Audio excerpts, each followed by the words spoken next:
Welcome, everyone, to today's second HARI conversation. I'm Toni Massaro, and I work with the HARI program here at the University of Arizona. This conversation series is part of the HARI program's Tribal Resilience Initiative, which is committed to the advancement of water resilience goals of Native American and Indigenous communities, but also to building upon Arizona's extraordinary strengths in and abiding outreach and land-grant university commitment to environment and social justice for tribal communities.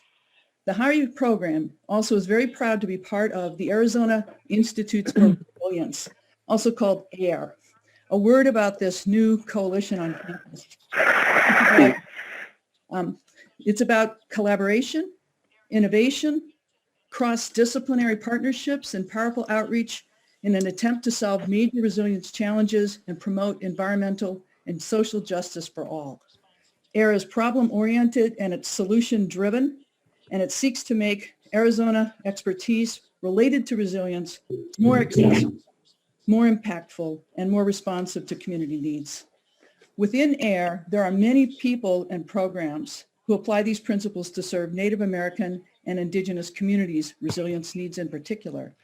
Across our campus and beyond, we know many people share these goals, likely all of you on this call. HARI program believes that we all are going to need to make more of the us and bridge all of the people and programs, both here, across other campuses, our region, and the globe, all who care about and who are working on tribal resilience goals. As we say, together, we can and must do more, and we can and must do more together. This conversation series is part of that effort, and today we are so honored to have Mr. Jose Francisco Calizay with us today. Mr. Calizay is the United Nations Special Rapporteur on the Rights of Indigenous Peoples.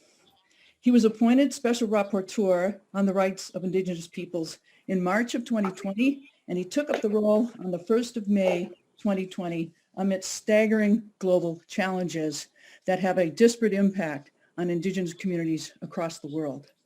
A Mayan Kachigul from Guatemala, he has represented Indigenous peoples at the United Nations since the early 1980s, addressing human rights violations against the Indigenous peoples in Guatemala and across the world. His very distinguished career includes work as an ambassador of Guatemala, Director for Human Rights on the Ministry of Foreign Affairs, among many other high-level posts within the government. He was the 1995 founder and coordinator of the Indigenous Rights Program of the Human Rights Legal Action Center, a founding member of the Human Rights Legal Action Center. This man has long done advocacy work on behalf of Indigenous populations. He's a beacon for Indigenous rights across the world, and we're extremely proud to say that he's currently a professor of practice in residence right here at the University of Arizona, where he will teach and conduct his work as special rapporteur. It's a very exciting time. Here to engage him about his work in conversation is our own Rob Williams, who co-heads the Arizona Law Indigenous Peoples Law and Policy Program. Rob is a Regents Professor and the E. Thomas Sullivan Professor of Law. He is an enrolled member of the Lumbee Tribe of North Carolina, and he is an internationally acclaimed critical race scholar, indeed one of the pioneers of the field of critical race scholarship. And his powerful writing, teaching, legal advocacy, and outreach are path-breaking and a true model of university community engagement. Professor Williams also has served as Chief Justice for the Court of Appeals, Pascua Yaqui Indian Reservation, and as Justice for the Court of Appeals and Trial Judge Pro Tem for the Tohono O'odham Nation. Rob has been honored for every aspect of his remarkable career and contributions, and above all continues to be a powerful voice and leader here at Arizona and beyond to bring injustice to light and to seek to address it. He is going to lead the discussion today, which will run until 2 o'clock. Please again, make sure you're on mute, but you can type your questions into the chat section on your screens, and Rob will raise them as time allows. We respect your time as we all live in Zoom land, so we will end the formal session at 2 o'clock. I will gently intercede if need be, but we encourage questions, and we may be able to respond to questions that we don't have time for in this hour after the session closes. So we welcome your input. Again, a warm thank you to all of you for joining us today, and especially Mr. Khalid Sai and Professor Williams for this rare chance to hear about this globally important work.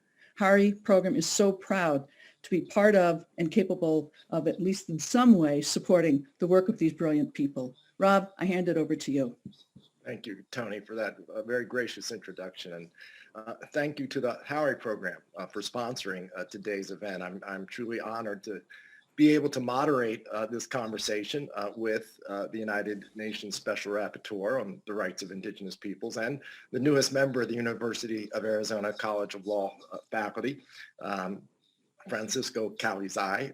We call him Pancho, and I will refer to him as Pancho as we talk today about his mandate, some of the concerns he's highlighted for his 3-year term, and what he sees as some of the major challenges confronting indigenous peoples in the world today with respect to their human rights situation. As United Nations Special Rapporteur, IPLP was particularly honored to be asked by Pancho to host and support the mandate. Some of you may know we've done that once before in the past with the second holder of the Special Rapporteurship, Professor James Anaya, now Dean at the University of Colorado. We were able to support and host his mandate from 2008 to 2014. And when Pancho asked IPLP to take on that role again, we were both honored and stepped into gear. And we're active right now. Our students are working on a number of important and critical human rights issues and cases, thematic studies that Pancho's engaged in. He'll be talking about those today. For today's conversation, we'll go about 35 or 40 minutes as I have some questions for Pancho and maybe some follow-up, and then save time toward the end. I'll be monitoring chat, so if you have questions, and hopefully you'll be able to get to them all. So Pancho, how are you doing?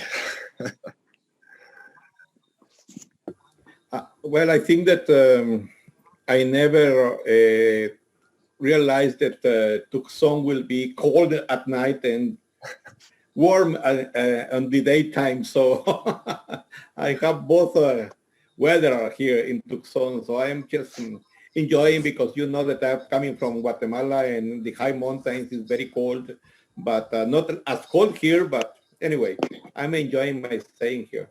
And Pancho, I know we had talked before. You had maybe spent a little bit of time in Tucson many years ago. What are your impressions of the city now that you've returned?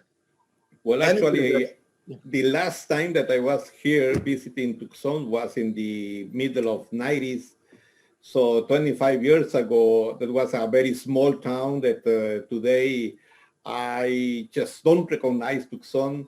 Last week, one friend took me to downtown, and I started to see that some of the old buildings still there. I started to came back on the 90s. It was close to the university, of course, and was very good to remember those times. But also came to my mind when many people were found in the desert. That's because they were trying to cross the desert coming to the United States. But anyway, it was a very good experience last week, and Tucson is not the small town that I was remembered on those times. That's great. So Pancho, you started May 1st. I know you hit the ground running. We had talked about you packing up the embassy in Germany. I know before that you had been president of United Nations Committee on Elimination of Racial Discrimination. How do you do it all? Well, it has been not easy for me, because you know that there is a very high level of discrimination, racial discrimination in Guatemala and everywhere. As you are seeing me, I am not changing my way of dressing. Even when I was the ambassador of Guatemala in Germany, I was dressing like this. And in the beginning, they were asking me why I don't use a suit and a tie, because that is the protocol of the, the diplomat corps. And I told them that and I asked them to show me where it said that that is something that us as an indigenous people, we have our own protocols, and I am not I was not the regular diplomat, that I was a diplomat, but first I am an indigenous person from Guatemala, so I have to represent not only the diplomat Corp of Guatemala, but I have to represent also all the society of Guatemala. And then after that, they are starting to understand, and then they never ask me again my credential to show them that I am I was the ambassador of Guatemala. They knew me already, so they let me pass through all the doors in the official offices in Germany. And it has been always the same thing in United Nations. I remember the first time that I was there inside the committee, they were, even you can imagine the Committee for the Elimination of Racial Discrimination, they were asking me why I was dressing like that. And I told them that why they were asking that, talking about racial discrimination, they have to allow me to dress how I was feeling more comfortable. After 10, 12 years that I became member of the committee, they started to tell me, thank you, Francisco, for not having that suit that we used to use here, because you are allowing us to feel more free here and more comfortable. You know that summertime in Geneva is so hard that it's impossible to dress tie there. So they were very happy, and they were thanking me for not having a tie in the committee. So it has been very interesting experience, and I believe that all the indigenous people have the opportunity to have that experience, have been passing through all that discrimination. And I think that I know that I've been the only indigenous person in the treaty bodies, a member of a treaty body, but I know some indigenous people who are coming behind me, and I think that that commitment and that responsibility is a big responsibility. I have to leave a good expression, but also a good example for the indigenous people who are coming behind me. Yeah, I remember you back in the 1980s when you're at the UN working group in Geneva, and you didn't wear a tie then. No. but why, you've held so many different types of positions in the diplomatic world. Could you talk a little bit about your mandate as UN Special Rapporteur for Indigenous Rights of Indigenous Peoples and what that involves?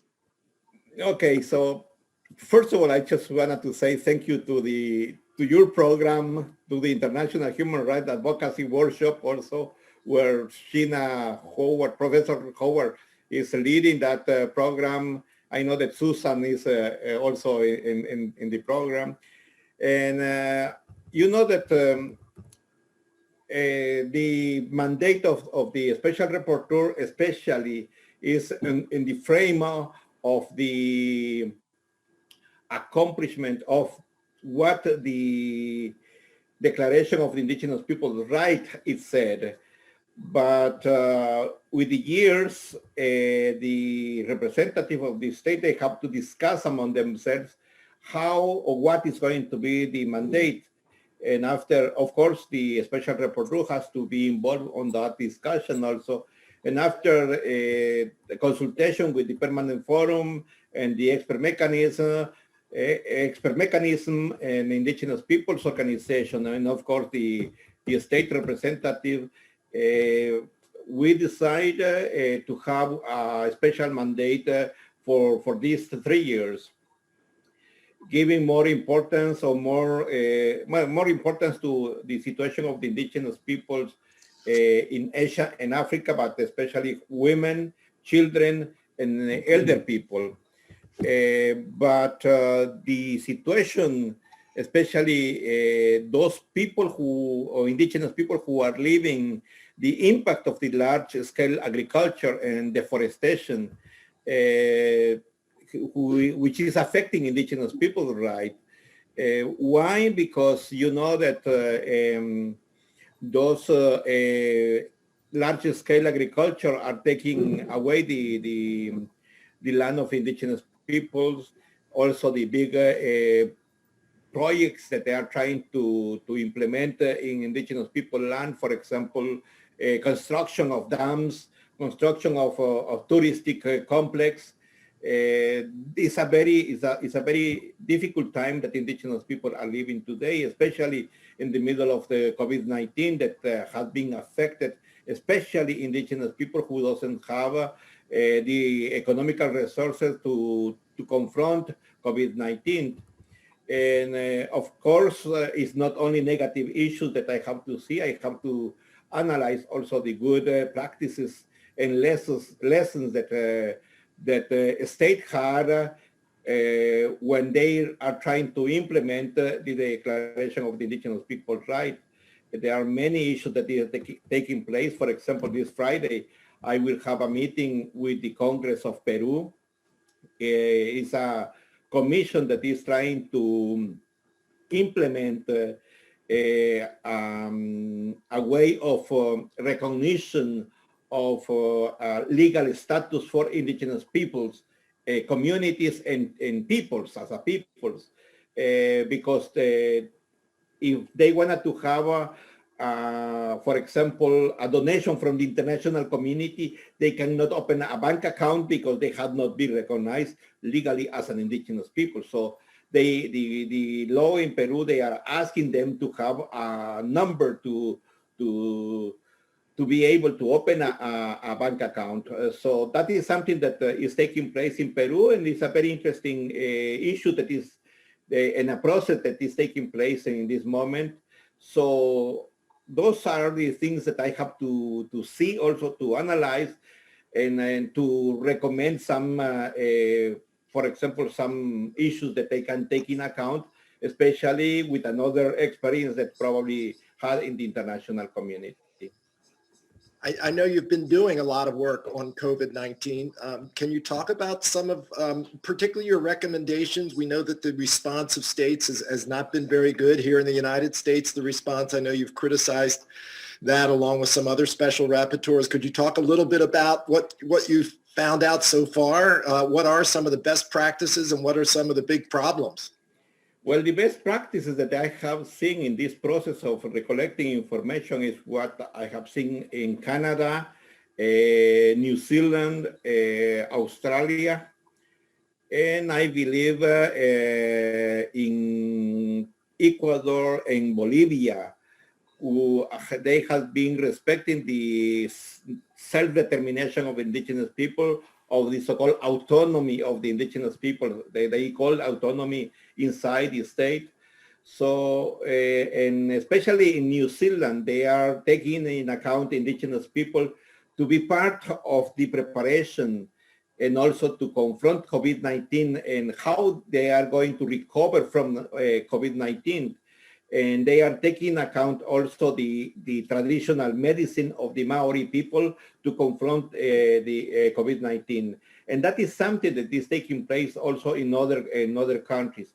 And the US and other countries, of course, they are having the programs to take in account indigenous people, but in the reality, what we are seeing is how indigenous people have been left behind, as always, in this big situation, or negative situation that we are living as a humanity in the middle of COVID-19.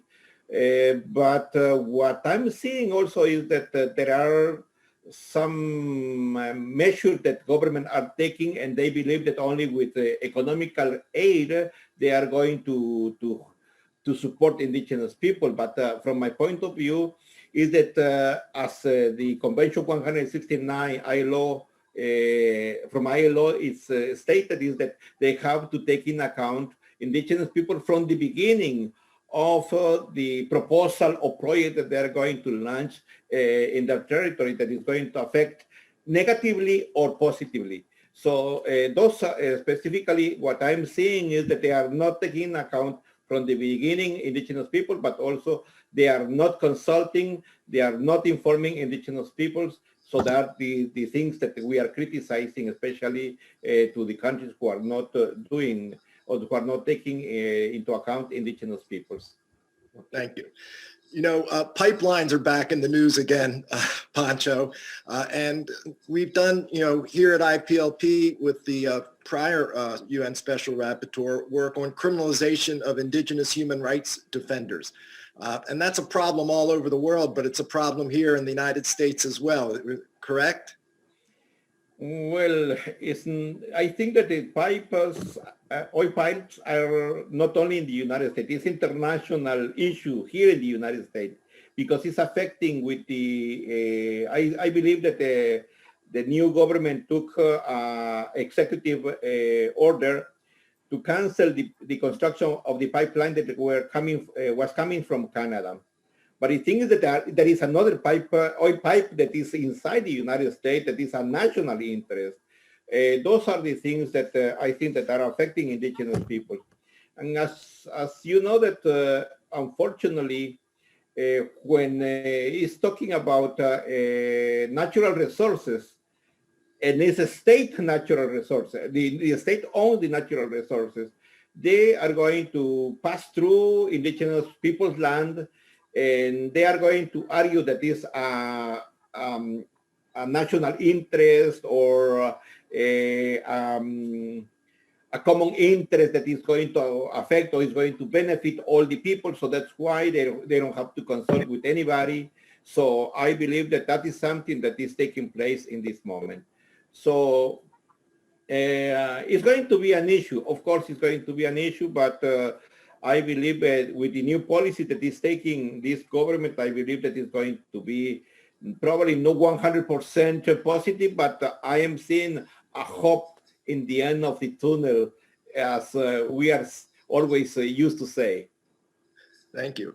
I'd like to ask you about the thematic reports. That's an important part of the mandate. And I know that you've planned out a series of thematic reports. And I also know you have a consultation coming up on urban Indians. Maybe talk about some of those initiatives. I'm particularly interested in the urban Indian initiative. I come from the Lumbee tribe, and many of my tribal members live in urban areas. And I don't think people are really aware of the unique problems that urban Indians and indigenous peoples confront all around the world. Well, you know that there are two yearly thematic report that I have to present, one to the Human Rights Council and the other one to the General Assembly. To the Human Rights Council, I'm going to submit a follow-up report on COVID-19. And that is something that we have to see as the answer of the government, how the government are answering on the recovery and how the indigenous people are participating in this policy of recovering. The second one that is going to be presented to the General Assembly is going to be on the issue or the situation of indigenous people in the urban areas. But many people believe that indigenous people are from the rural areas. That is a misconception that has been coming through, especially because all the, we can say, focalization, especially on indigenous people in Latin America. But even in Latin America, the majority of the indigenous people are from urban areas. Because, for example, Mexico City has been founded on the top of an ancient Nahuatl city, which is Tenochtitlan. Tenochtitlan, everybody knows that it's in downtown Mexico. In the La Plaza, you are going to see that there are some buildings of Tenochtitlan. So I think that is something that people have to understand, that indigenous people, the majority are not from rural areas. They are from urban areas. It's Mexico City, Lima, we can talk about Santiago de Chile, Buenos Aires, also Quito, Ecuador, Guatemala City, where you are going to find urban people or urban indigenous people who are living there not because they immigrate from the rural areas. That is another issue, which is going to be taken in account in this study also. But the indigenous people who were there when the urban cities or the big cities were built, were founded. And as you said, when I was studying the impact of COVID-19 last year, the indigenous people who are living in the urban areas are the people who are suffering more because they are suffering racial discrimination, because many people, on the point of view of the people, they don't belong to the cities. And sometimes they were asking indigenous people to go back to their communities, but their communities is in the city. So, and they lose, some of them, they lose their language, they lose their custom, they lose their culture, but many of them, they are trying. That's why they are Indian center in many big cities. They are trying to revive and to recover their culture, their language, their dances, and all the cultural elements that they had before. Why? Because the big racial discrimination that they have suffered, in many cases, they have to hide their identity. Now that they know that they are protected by international law, they are trying to recover their culture, they are reviving their identity. So that is something that is very interesting to study and to report to the United Nations. Thank you. The mandate focuses on women and children. And I know when you talk about COVID-19, it's had a devastating impact on indigenous families. And I'm just wondering some of the work you're doing in these areas with respect to the types of unique problems that indigenous women and children confront. You know that COVID-19 and all the pandemic illness affect especially men because they are the ones who are going out of the community. But today is affecting more women because many of the men, they have been immigrated, especially from Latin America or the third world countries. They have been immigrating to the first world cities. For example, the US, the immigration has been a long history of immigration to the United States. But the thing is that women have been father and mother in their communities. Now they are suffering more because the lockdown that has been imposed to the indigenous people, especially in Latin America, has been leaving women with no possibility to go and to work.